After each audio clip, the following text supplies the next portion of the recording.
Welcome to the First and 30 podcast. This is episode 38. Antonino, why don't you remind the chain movement what we're about again? We give you 4 invigorating downs in 30 succinct minutes to get you through your hump day. That is right. 4 downs, 30 minutes, hump day Wednesdays. That's what we're all about here. We give you everything you need in quick 30-minute fashion, all the relevant stuff in the NFL. But hey, man, how are you holding up down there? I mean, I was getting a few people reaching out, like relaying concern about your well-being that you decided to stick it out with this hurricane. So you obviously made it. What was the outcome for you in that area? I did make it. I am here. Thank God. I made out way better than most. A lot of people still don't have power to this day. The hurricane happened last week. They still don't have power. I feel bad for all the food that got wasted in all those fridges and all those houses, along with the flood damage and the other horrible things you can imagine. But yeah, I'm here, and I appreciate everyone's concern, and thank you for reaching out. Good. No, we're glad you're safe. What was it like, though, man? Just kind of weathering the storm. Was it I remember seeing the clip, not to be insensitive by any measure, but there was like this clip by, I think, the mayor of Tampa or whatever, and she was just like, you shared this, actually, if you don't leave, you will die. Like a very ominous proclamation to make, but how was it like during the actual storm? Very strong words, might I add. Yeah. I am downtown, so I'm in a fortress that is an apartment building on the hospital's electrical grid. It was cool to watch the wind from the parking garage, but other than downtown, they got it really bad. You saw the Rays Stadium got the roof ripped off, so a lot of people were injured, and my condolences to anyone that passed. Absolutely. Didn't want to make anything insensitive there, so glad that you're with us, man. Glad that we can hop into another episode of First and 30. And with that, man, I think it's time to kick off this episode with First Down. And in this segment, we're going to focus on the good, the bad, and the straight up ugly of Week 6 in the NFL. There was a lot of good. There was a bit of bad, and there was some ugly. So you ready to get into it? Let's do it. Let's start with some good. Let's bring up the energy here. Yeah. Let's get some good out there. We got to get the good out there. So, I mean, Chicago, Green Bay, Houston, Tampa Bay, Pittsburgh, Atlanta, and Detroit all cruised to some convincing wins and dominant performances. Any of these teams that you want to touch on first? I mean, I have a few here that I would like to focus in on. You know, there's one team we don't talk about often, and it's those cheeseheads out there in Wisconsin somewhere. I think their stadium's in the middle of a neighborhood. We don't talk about them enough. And Jordan Love's back. He's healthy again. They're 4-2. Wake up, ladies and gentlemen. The Packers are back. They were in Lambeau Field. Jordan Love threw 4 touchdowns, and they destroyed the Cardinals on offense and defense with turnovers. The Packers are back. Yep, the Cardinals were really struggling there in the first half, too, just to convert a first down, I think. And the rushing game was non-existent. The defense was getting bludgeoned. I mean, there were some short fields, too, for Green Bay to convert on. So you can't blame the defense completely. But great win for Green Bay. 4-2, like you said. But how about their counterparts, Detroit? Yeah, I mean, like, why are you laughing? Oh, man. I'm glad you brought it up. That's all I have to say. I'm glad you brought it up. No, we're focusing on Detroit here. We're not focusing on their opponent too much. But they went off for 486 yards.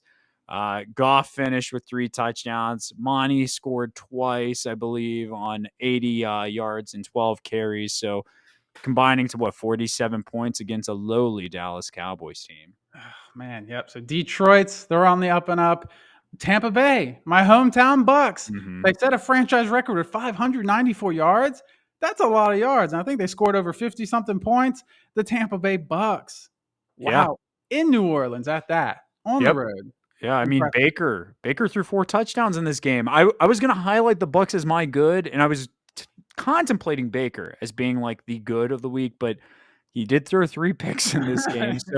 So I think the roses really need to go to Chris Godwin. 11 catches, 125 yards, 2 touchdowns. He had 105 yards after catch in this game. This was his most since week 8 in 2021 against, guess who? the Saints. So he has success against New Orleans, it seems like. But yeah, I was really contemplating Baker, but if he didn't throw those 3 picks, he would have been my good of the week too. Yeah, it was a track meet though, man, and we saw a lot of good things out of Baker, out of that defense. Actually, there were some turnovers, but Yeah. yeah, it wasn't so bad. No, and the running game came out of nowhere, even without Rashad White. Is this like the time now? Rashad White might be hitting the pine a little bit more because Sean Tucker, a guy that I don't think was on our radar. I don't think I was aware of who Sean Tucker even was until this game, and he had 136 yards rushing. A lot of it was coming in garbage time. I will say that. So we'll put a little bit of a pin in it, an asterisk before everybody goes using all their fob and their waiver priorities on Tucker in fantasy football, but Bucky Irving played well too. Uh, one more team for the good for me, Houston. Joe Mixon's back. This was a great thing to see. He had 102 yards, almost 8 yards a carry, and a touchdown. He also had a receiving touchdown. It was highlighted 55 rushing yards over expectation, which was one of his best performances this season. So really great to see that. All these teams are strong. These are all, I think, separating themselves, honestly. Every one of these teams that we mentioned, they're kind of like separating themselves from the rest of the pack here and kind of showing that they could be contenders. Yeah, I'm going to stop you right there. We need to talk about the bad.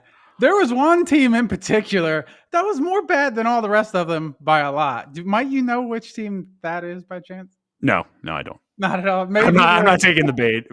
Go ahead. Just serve it up already. What are you alluding to and implying? There's a team down there in Dallas. I'll tell you what, I don't know if they actually played on the field or what team that was on the field, but man, I tell you what, they took a spanking.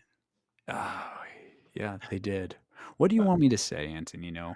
You want no? Hold on. What do you want me to say? That Dallas is now 0-4 in their last 4 home games after winning 16 straight home games over a 2-year span.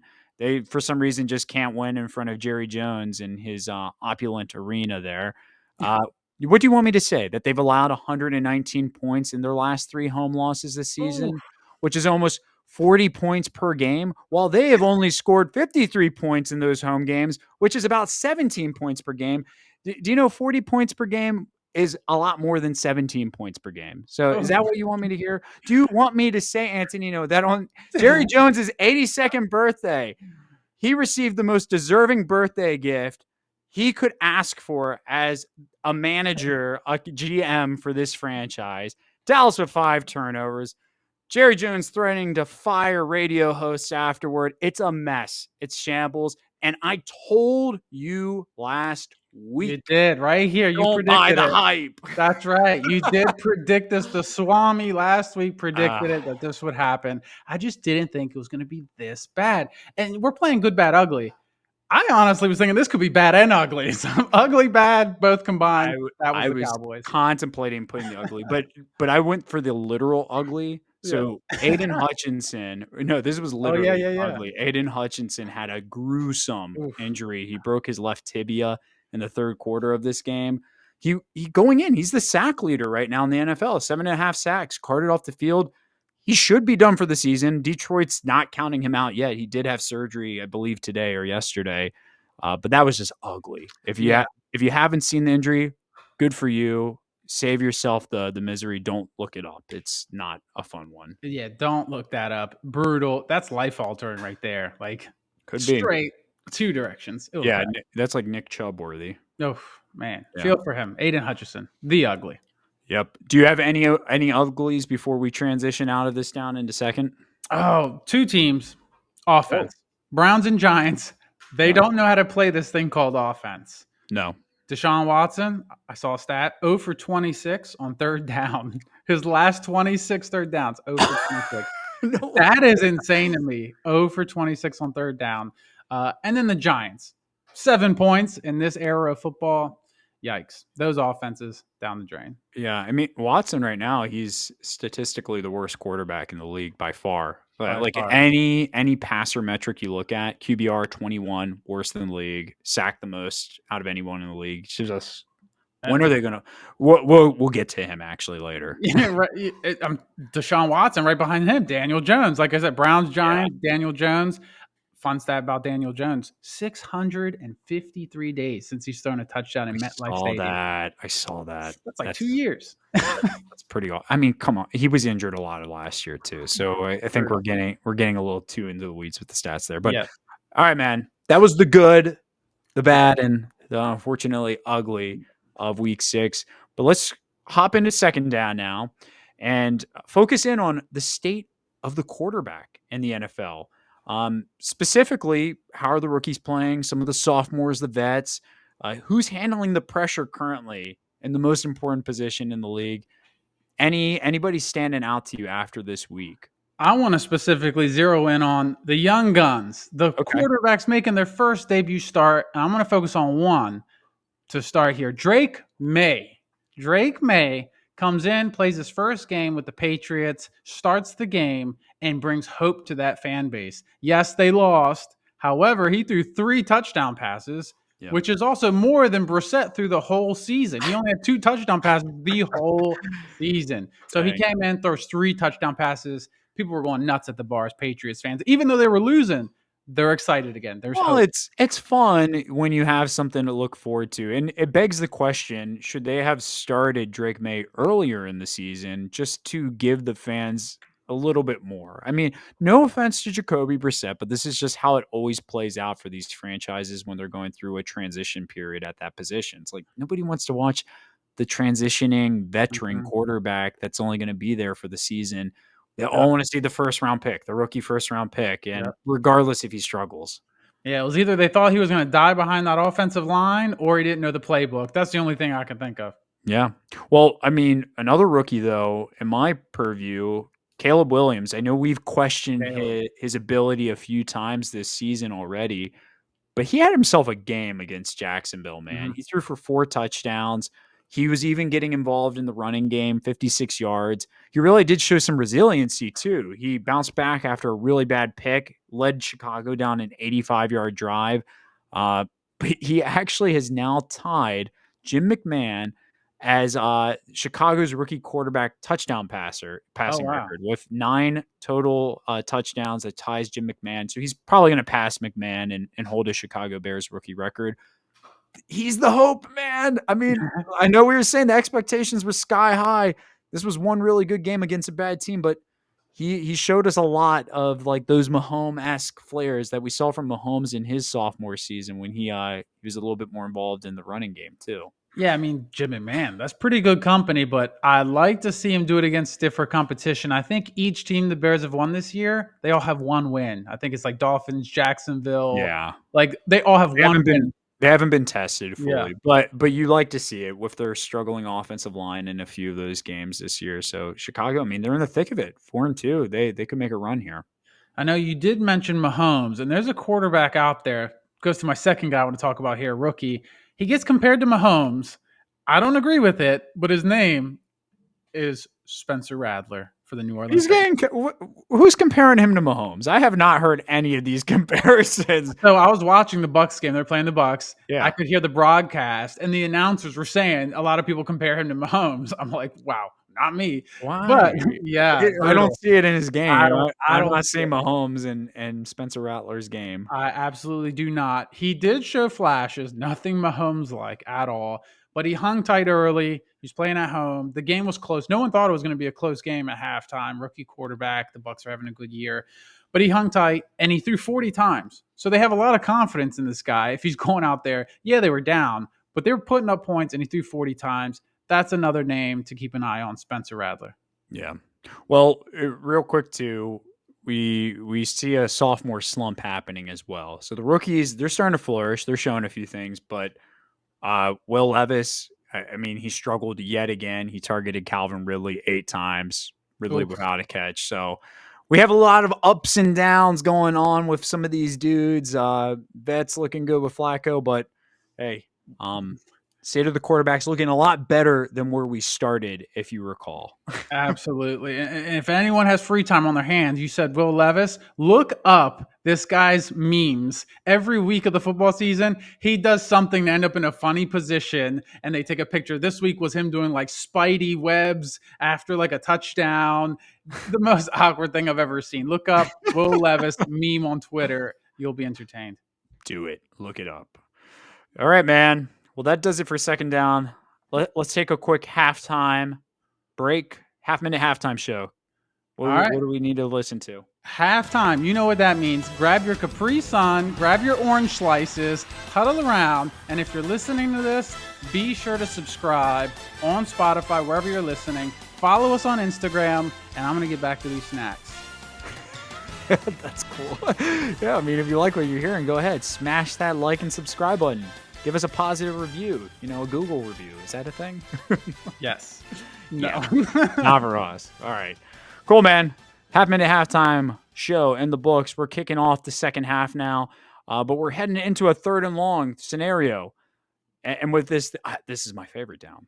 Yes. We're going to talk about fantasy football. I honestly want to start a fantasy football only podcast if you're interested, Antonino. But I will always be interested. Okay, cool. Because I'm deep in the weeds in this, 4 leagues. So I'm an expert for those that are listening. So my I think my opinion on here has some merit. But real quick, Nick, you are the Mel Kiper of fantasy football draft. I want you to know that. Like, whatever you say is gold to me. It's like the Bible, it's scripture. So I want to hear from you. I appreciate that. That's a lot of praise that I will take. Yeah.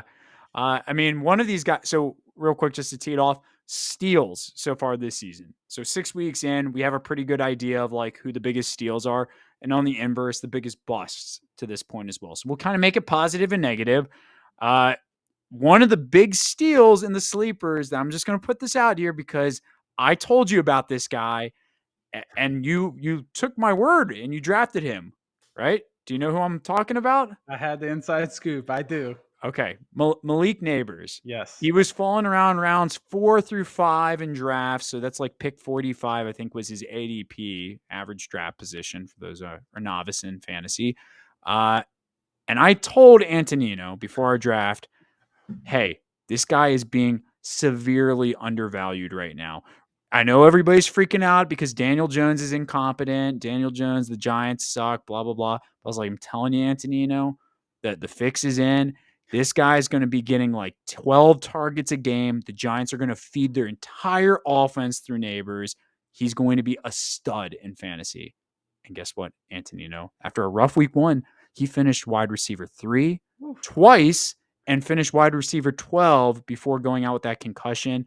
He's projected to finish as a top 12 wide receiver in fantasy football. Maybe top 10, maybe even top 5 people are putting him there. That's music to my ears. I just have to stay healthy now. That's it. That's right. Easy. So easy to do. Did you have any big steals that you were like, wow, this guy, I can't believe he's doing what he's doing right now? I only have one, and I had my eye on him. I didn't draft him. I don't highly regard or value the tight end position, but Brock Bowers for the Las Vegas Raiders, he's putting up some numbers here. He is a rookie out of Georgia. We all know he made plays there, but he is doing a great job this year, receiving the ball, blocking. There's nothing he can't do. He has 4 games over 9 points. So from a value perspective for a tight end, that's pretty good. But he has 1 game with 19 points. So he's getting in the teens consistently. Brock Bowers, for sure. And you know what, man? His value is going up. Now that, we'll talk about Devontae Adams a bit more here later on, but Brock Bowers is going to be the number 1 option for a bad Raiders team. You would expect them to be passing a lot, being down. So that's kind of a big one. One more real quick, big sleeper, Jaden Reed. His ADP was around the 70s, 80s range, so round 7 or 8. He's currently projected to finish as the wide receiver 8 in all of fantasy football, which is highly more valuable than where people were grabbing him.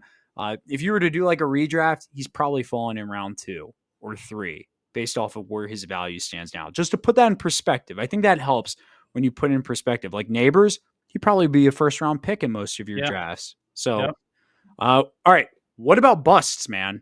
We can get this big obvious one out of the way. Christian McCaffrey. He burned a lot of guys picking at the 101.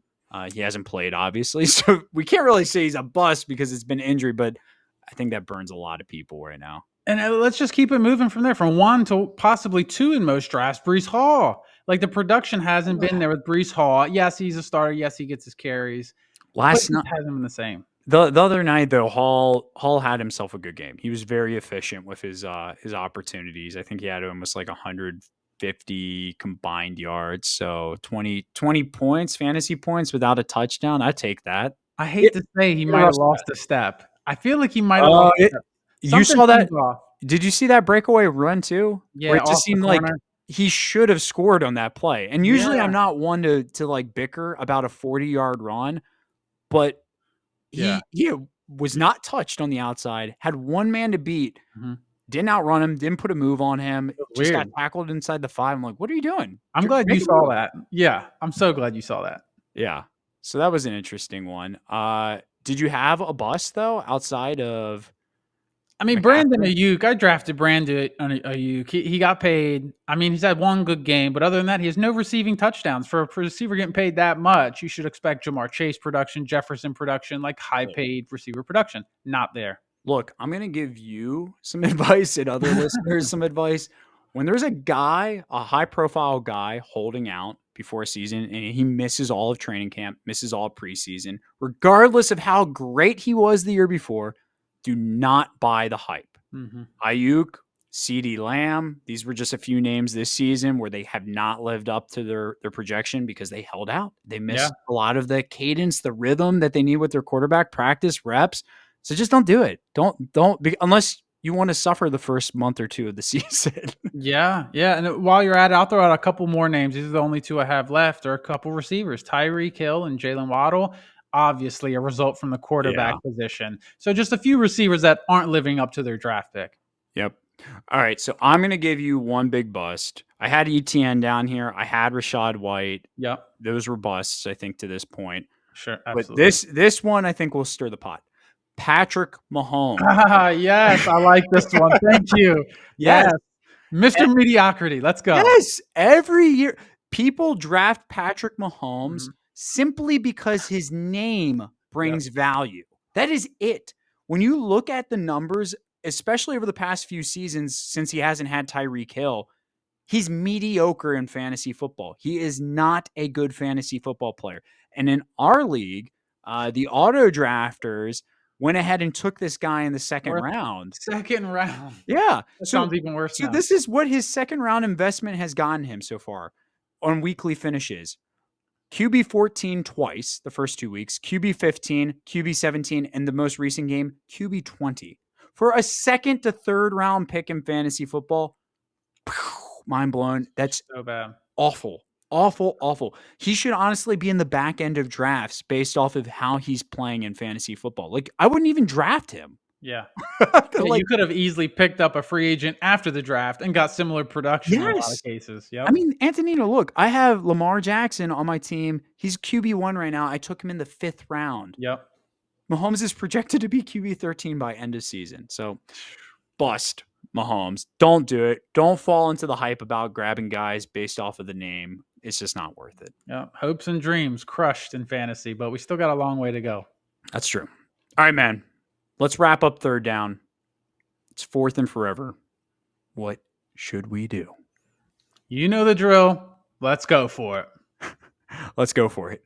Let's play true or false on some overreaction headlines at this point in the season. So basically, let's just do it this way, man. It'll be fun.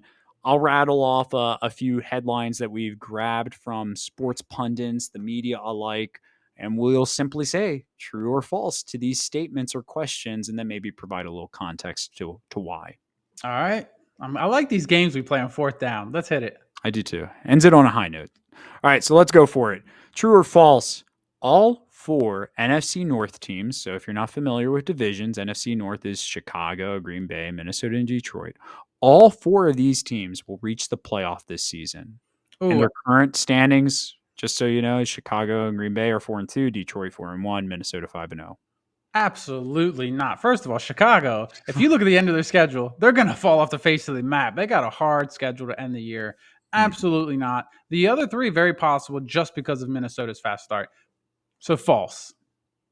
Oh, this is actually a lot harder for me to answer straight up. I think there's potentiality for true here. Ooh, gosh. I like what I'm seeing from Chicago. I think if the X factor is going to be Caleb Williams. If he can go to some next level with them. And, Keenan Allen is healthy.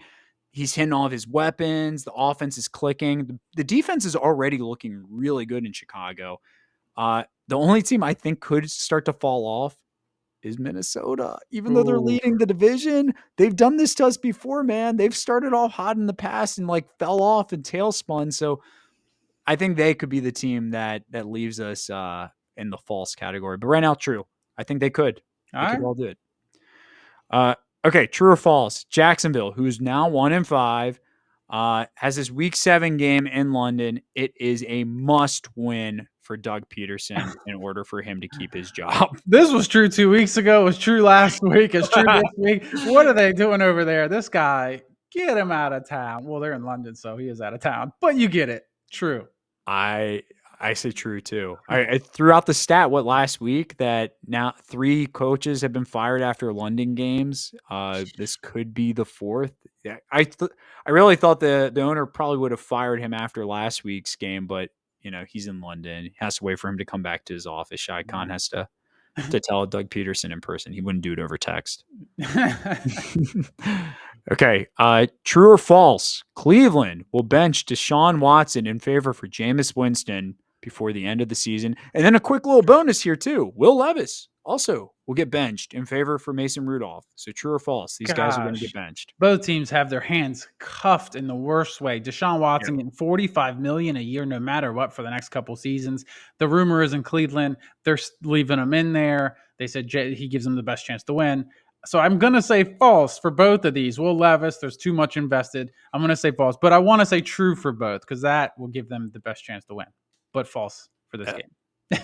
I think it's true, man. I think they're not going to make it. Yeah, I get the investment aspect, but I think my perspective in Cleveland, it's going to get so bad that the fans are going to start to riot. They're going to start to loot the stadium. Burn down the stadium. They're going to be burning Watson jerseys in the parking lot, tailgating. I think it's going to get ugly in Cleveland where Jimmy Haslam's the owner, is going to have no choice but to go ahead and call down Stefanski, say, hey, look, we got to cut our losses here. This sucks, but I'm giving you permission. Especially when they lose 50-zip to Cincinnati this coming Sunday. But yeah, I see that. Do you know what happens whenever you do these proclamations? I know. It doesn't work out well for you, man. You should have. Look, we were going to go through this whole episode without talking about Cincy, but you just did it to yourself. Oh, man. Deshaun Watson's about to have his best game of the season. Okay, fun one. True or false? Your Bengals, who are 2-4, and my Cowboys, 3-3, will make the playoffs this season. Yeah, true. They're both making the playoffs. Hit early. They're gonna hit the Bengals already are hitting their stride, but Dallas will too. They'll both make the playoffs, folks. True and true. That 17-7 victory over the Giants was enough to convince you. I'm not living in cloud 9 here. False. Both will not make the playoffs. Neither are going to make it. Caught in the crosshairs. Wow. Yep. Last one here, man. True or false? The 2-4 New York Jets will turn things around, and they will go on a playoff run since they added Davante Adams. They absolutely will. True. They play the Patriots. Their division, Miami. They'll make the playoffs just based on the division and. Yeah, I think. You think so? Davante Adams, he's a beast. Big, cold, hard, false. 7-10, man. I know you're not high on those Jets. 7-10. That's what that's what they're good for. They're going to get their 7-10. We'll see. All right, man. Well, that does it for fourth down, which means we have to head into this 2-minute drill. What's the latest news? Let's break it down. I'll just kick us off if that's all right with you, since we were talking about Davante Adams. The Jets made a massive blockbuster trade for Mr. Davante Adams, sending a 2025 conditional third-round pick and taking his entire $17 million salary to reunite him with good old pal Aaron Rodgers. Do you hear that? That's the GOAT, Tom Brady. Ladies and gentlemen, he's back, and he's now a partial owner of the Las Vegas Raiders. Wow. And there was more trades today. This was crazy. Amari Cooper traded from Cleveland to Buffalo in exchange for a 2025 third-round pick. The Bills are also going to get a sixth-round pick in return. So everybody's making deals. Big moves. Another big move. Justin Fields is being benched after a 4-2 start for Russell Wilson. Actually, they're backpedaling on it. They haven't committed yet, just to let you know. Yeah. There's rumors that Cordell Patterson, the receiver, might start at quarterback, so maybe it's all smoke and mirrors. We don't know. More Jets news. Jeez, they can't stay out of the news. Jets grant defensive end Hassan Reddick permission to seek a trade after having this long holdout. After he was traded from Philly to the Jets this offseason, he did not play a single snap for New York. A Baltimore Ravens fan got fired from both of his jobs after a football game in the streets because he punched a Commanders fan, 2 fans at that. So he got fired from both of his jobs, and now he might get sued and face 8 years in jail. That seems about right. Jerry Jones calls out a local Dallas radio host, threatening to fire them too. So look at all the firings happening. But the reason why was for the questions that they asked around Dallas's lack of aggressiveness in the offseason contributing to the slow start. So somebody doesn't like critical feedback, it seems like.